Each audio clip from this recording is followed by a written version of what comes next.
Thank you very much, Kir. Thank you for your support. Thanks to France and to Emmanuel for organizing this meeting and leadership of France and UK of this coalition of allies. I think that Kir almost said all the outcomes which are very important for us. No lifting of any kind of sanctions until Russia will stop this war. And I think more pressure on it, more packages of sanctions. This is important. The second point, as you said, Kir, that new packages to strengthen Ukraine, and we heard of some of the leaders' new packages. We are very thankful to all the leaders, and we had that was very good. 41 countries, the common voice, how to strengthen, how to push Russia, and everybody. That is crucial. That everybody understood and understand that Russia for today doesn't want any kind of peace. That is very important, and we will work on security guarantees the closest weeks and days, and I think this is very important not only for today, to think about our future. Welcome back, everyone, to the deep dive. Today we're going to tackle the situation in Ukraine, Right. but specifically through all these recent statements and discussions from Russia, France, and the UK. Right. And we've got some really interesting material to go through from Vladimir Putin, All right. Emmanuel Macron, Okay. Sergei Lavrov, and Keir Starmer. Wow, that's a lot of different voices. It is. And you know what's really interesting is that What's that? it seems like all of them are approaching this conflict and how to resolve it How? from such different angles. Okay, yeah. So our mission today is to kind of cut through all of that, Yeah. distill it down to what's really important, Okay, and help you understand the diplomatic landscape and what the core issues really are. sounds good. So let's jump right in with Vladimir Putin's recent address. Okay. And one thing that's interesting right off the bat is the setting. Oh, yeah. This wasn't just any speech. He was in St. Petersburg, specifically addressing the leaders of the Commonwealth of Independent States. The CIS. Right, the CIS, which is 9 of the 15 former Soviet republics. So he's speaking to a very specific audience. Exactly. It's not the UN. It's not a global forum. Yeah. It's really focused on Russia's immediate neighborhood. Okay. And, there's a really interesting analysis from Patrick Suskind. Okay. He says that this focus on the CIS, in contrast to, say, the EU's expansion Uh-huh. or the OSCE, that broader organization, Yeah. it suggests that maybe, just maybe, Russia's sphere of influence is getting smaller. That's a really interesting point. So it's like he's focusing on consolidating what he already has. Yeah, maybe shoring up support closer to home. Okay, so what were some of the themes that he hit on in this address? Oh, what was all about strengthening ties within the CIS. He Wow. talked about strategic partnerships, and he really pushed for this idea of greater economic and technological sovereignty. Sovereignty, huh? So they're not relying on outside powers, especially the West. Exactly. Become more self-sufficient as a bloc. Okay, makes sense. And to really drive that point home, he mentioned that trade with CIS countries had already reached $86 billion last year. Wow, 86 billion. That's significant. Yeah, so it's clear that Russia's putting a lot of emphasis on building those economic links, especially now with all the international pressure. Yeah, under the current circumstances, you have to think that's a strategic move to kind of buffer themselves against Western sanctions. Absolutely. He also talked about, regional security within the CIS, common concerns like counterterrorism, Sure. drug trafficking, that sort of thing. Okay. But then there was this mention of a new organization Oh. that they're going to start, and he was pretty vague on the details. A new organization. That's intriguing. What do we know about it? Well, not much. He didn't really say what it would focus on or who would be involved. It's kind of up in the air right now. Yeah. I mean, it could be that it's just in the early stages, Yeah, it could be just an idea he's floating. But given all this talk about closer CIS integration, you got to think it's probably another way to bring them closer together. It makes you wonder if it's related to security Yeah, or maybe economic cooperation. Something like that. could be. And then another thing he stressed was support for the Russian language within the CIS. Okay, so cultural ties as well as economic and political ones. Right. Reinforcing those connections, I guess you could say. Right, building a sense of shared identity. Yeah, that makes sense in the context of everything else he was talking about. And then there's also that upcoming Russia-Asia summit, Right, I read about that. which marks 30 years of collaboration. 30 years. That's a long time. Yeah. And, it really goes back to that point from Suskind. About Putin looking inward? Yeah, like focusing more and more on this immediate group instead of the broader international stage. Interesting. So we see Putin kind of doubling down on his own sphere of influence. Right. And this might be a good time to shift gears and talk about Emmanuel Macron. Okay, sure. Because his approach seems almost the opposite. Oh, yeah. Yeah. He just came out with a bunch of announcements after this big meeting focused on supporting Ukraine. Okay, and what was his take on things? Well, first of all, he was very clear about sanctions against Russia. Yeah, what did he say? He said they're not going anywhere until there's peace. So no lifting sanctions anytime soon? Not according to Macron. They're going to keep up the pressure. Okay. And he even specifically mentioned targeting Russia's shadow fleet. The shadow fleet, what's that? I'm not familiar with that term. It's basically this network of older tankers, often uninsured, that Russia's been using to get around those Western sanctions on their oil exports. Ah, clever. So by targeting these ships, they're trying to squeeze Russia's ability to sell oil. Exactly. Hit them where it hurts, economically. Okay, that makes sense. So sanctions are staying, and they're looking for ways to tighten them up even further. What else did Macron talk about? He also talked a lot about preparing for and monitoring a ceasefire. Right, because that's been a sticking point, hasn't it? Getting both sides to agree to a ceasefire. Exactly. And he mentioned all these organizations that could play a role, like the OSCE, the UN, and even maybe some kind of special monitoring system just for this conflict. Yeah, you'd need something pretty robust to make sure everyone's actually following the rules. Right. It's not just about getting people to agree on paper. Exactly. You need boots on the ground, so to speak, to verify that everything is actually happening the way it's supposed to. Definitely. But probably the most interesting thing Macron brought up was this idea of reassurance forces. Reassurance forces. Okay. Okay, I'm all ears. So the idea is that after a peace agreement, they would deploy these forces to strategic areas in Ukraine. Okay, so kind of a peacekeeping force? Sort of, but not exactly. This is a Franco-British initiative. Okay. And other countries could join too, but the key thing is they're not meant to replace the Ukrainian army. Oh, okay, so not taking over defense entirely. Right, and they're not traditional peacekeepers either. So what are they then? It's more about long-term support and deterrence. I see. Like a show of force to prevent future aggression. Exactly. So they'd be in these key areas, as agreed with Ukraine, of course, just to make sure things stay stable. Okay, so it's like a security guarantee, but not a full-scale military intervention. Right. And I think it's important to remember that this isn't a done deal. Like, some countries are interested, but it's not unanimous yet. Right. Still a lot to be worked out. Definitely. And Macron also really pushed for, overall European defense to be stronger. Okay, like what specifically? More investment, better coordination between the different countries' defense industries. So Europe becomes more self-reliant in terms of defense. Right. He wants Europe to be able to handle its own security better, Yeah, makes sense, especially given everything that's going on. Totally. And then he brought up China. Oh, China. What about them? He thinks they could have a role in peace negotiations down the line. Okay. And in rebuilding Ukraine after the war. Right, because China has that relationship with Russia. Exactly. And they have a lot of global influence these days. Yeah, they do.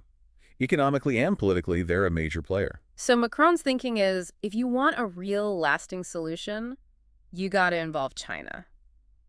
Makes sense to me. Oh, and one more thing from Macron. Okay, wait on me. He pledged an extra 2 billion euros in aid for Ukraine. Wow, 2 billion. That's a lot of money. Yeah, he's putting France's money where his mouth is, so to speak. Yeah, for sure. He's putting France in a leadership position here. Right. And it's all part of their existing military and financial planning. So it's not like a one-off thing. Nope, this is a long-term commitment. Okay, so if we compare this to Putin's approach, it's like night and day. Right. Putin's all about consolidating this, maybe shrinking sphere of influence. Yeah, looking inward. While Macron is trying to build this bigger international coalition. And actively supporting Ukraine. Exactly. They have very different ideas about how the world should work. That for sure. Yeah. Okay, so where do we go from here? Who's next on our list? Well, let's hear from Sergei Lavrov now. Okay, Lavrov. What did he have to say? His statements were given at a conference over in India. Interesting. India's been playing a bit of a neutral role in all of this, haven't they? Yeah, that's a good point. And Lavrov really leaned into the Russia-India partnership in his speech. He basically said it's crucial for Russia to get around those Western sanctions. Okay, so India as an economic lifeline. Exactly. And he also talked about it in terms of shifting global power away from the West.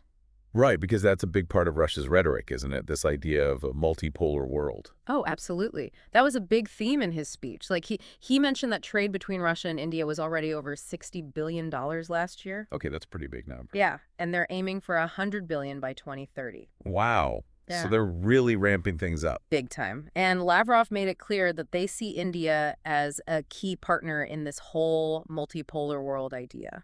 Interesting. So less reliance on the West, more cooperation with countries like India. Right. And he was pretty critical of what he called the West's selective application of, the UN Charter and its principles. Ah, so they're accusing the West of hypocrisy, basically. Yeah, pretty much.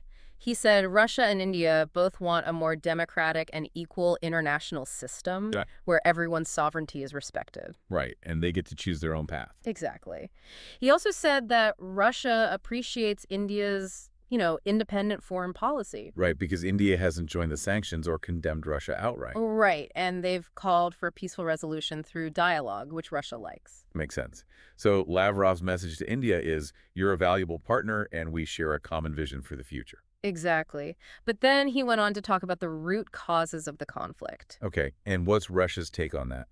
Well, he repeated that whole line about NATO expansion being the main problem. Right, that's been their go-to explanation all along. Yeah.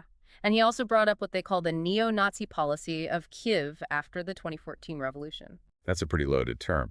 And of course, Ukraine and its allies see things very differently. Oh, for sure. But from Russia's perspective, this is all about them reacting to what they see as Western aggression. Okay, so they're painting themselves as the victims in this situation. Exactly. And then came the warnings. This is where things get a little tense. He accused Europe of playing with fire by giving Ukraine weapons. Yeah, that's been a big point of contention. And he even said that if Europe gets directly involved militarily, Russia would see that as an act of war. Wow, that's a pretty serious statement. Yeah, it's a big escalation in the rhetoric. So they're drawing a very clear line in the sand. Definitely. And he also talked about how the sanctions are actually hurting Europe more. Right, because it's disrupted energy markets. Exactly. And he said that Russia is adapting, strengthening ties with India, China, other countries. So they're saying we don't need the West. We have other options. Right. They're trying to project an image of strength and resilience. Okay, so basically Lavrov's saying, back off, we're not giving in, and you're only hurting yourself. Pretty much. And he ended by calling for, more pragmatic diplomacy and a reevaluation of Western priorities. So a bit of a jab at the West there? Yeah, definitely. He's basically saying you're focused on the wrong things. Okay. So very different message from Macron. Completely different. Macron is all about increasing the pressure on Russia, while Lavrov is saying back off or face the consequences. Okay, so two very different paths forward. All right. Ready for our last speaker? Get me. Okay, so Keir Starmer, the UK opposition leader. Okay, what's his take? He's coming at this from a slightly different angle. Okay. He just came out of this meeting, which he called a coalition of the willing. Okay, interesting. So a group of countries that are on the same page about Ukraine. Right. And he basically accused Russia of stalling and playing games with those ceasefires. The 30-day one and the Black Sea one. Yeah, those are the ones he said they're dragging their feet. And I guess that's been a common complaint, hasn't it? Yeah. That Russia agrees to these ceasefires, but doesn't really follow through. Totally. And Starmer wants to see some real progress. Okay, so how does he propose they do that? Well, he called for a clear framework and deadlines. So no more open-ended agreements. Right. And he said Russia needs to be held accountable. Which is, I guess, the tricky part. Yeah, how do you actually make them do what they agreed to? Right. That's the million-dollar question. But Starmer also thinks they need to turn up the heat on Russia. Okay, how so? Increase the military pressure, for one thing. So more support for Ukraine. Yeah, and he mentioned that there's another Ukraine Defense Contact Group meeting coming up. Okay, so more weapons and equipment on the way? Probably. Yeah. And then he also wants to hit them harder with sanctions. Specifically targeting their energy revenues. Right. Really try to cut off that cash flow. So it sounds like his stance is pretty similar to Macron's. Yeah, definitely on the same page there. But Starmer also talked about supporting a ceasefire, either full or partial, as a step toward negotiating a lasting peace. So pressure on Russia, but also open to diplomacy. Right. It's not just about military action. Makes sense. And he was very clear that now is not the time to ease up on sanctions. In fact, he said they should be strengthened. Yep. Maximum pressure all the way. Interesting. And did he say anything about what happens if Trump gets elected again? He did, actually. He was asked about working with a potential Trump administration, Okay. and he said he was confident they could still achieve a lasting peace. That's notable given how different they are politically. Right. You wouldn't necessarily expect that kind of cooperation.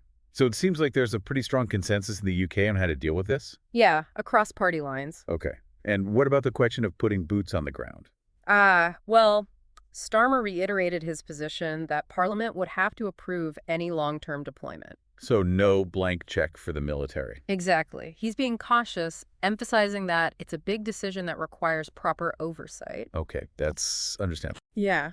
But he didn't actually commit to a vote at this point. So keeping his options open. Right. He wants to keep the pressure on Russia. Yeah. But he's also aware of the risks of getting directly involved. Makes sense. So that's the rundown. Wow, that was a lot. So we've got Putin looking to his neighbors, Macron rallying the West, Lavrov issuing warnings. and Starmer pushing for a tough but balanced approach. And honestly, I'm not seeing a lot of common ground here. No, not really. Their views on this conflict are so fundamentally different. It's like they're looking at the same situation but seeing completely different things. Yeah. Putin sees Western aggression, Macron sees Russian aggression, Lavrov says the sanctions are backfiring. and Starmer wants to double down on them. It's really a clash of worldviews. And strategic interests. Exactly. So after hearing all of this, what's the takeaway for our listeners? I think the main thing is that this is incredibly complex. Oh, yeah. There are so many factors at play, and these different countries have such different goals. And such different ways of seeing the world. Exactly. Yeah. So there's no easy fix. No magic bullet. No. And if you want to understand what's happening and what might happen next, Yeah. you have to understand these different perspectives. Because they all have very different ideas about what a solution would even look like. Right. And how to get there. And that brings us to our final thought for today. Okay. We've heard Putin talking about the CIS, Macron pushing for reassurance forces, Right. Lavrov issuing those stark warnings, Yeah. and Starmer calling for more pressure on Russia. Okay. But they all agree on one thing. What's that? The stakes are incredibly high. Yeah, no doubt about that. Any of these moves could have major consequences. For everyone involved. So here's the question for you to think about. Okay. Given everything we've talked about, what do you think is the most realistic path to peace? That's a big question. It is. And what role should the different global players have in making that happen? A lot to consider. There really is. And there's no easy answer. No, but it's a question worth asking. Absolutely. It's a conversation that needs to keep happening. Agreed. So thanks for joining us for another deep dive. Always a pleasure. We'll see you next time. See you then.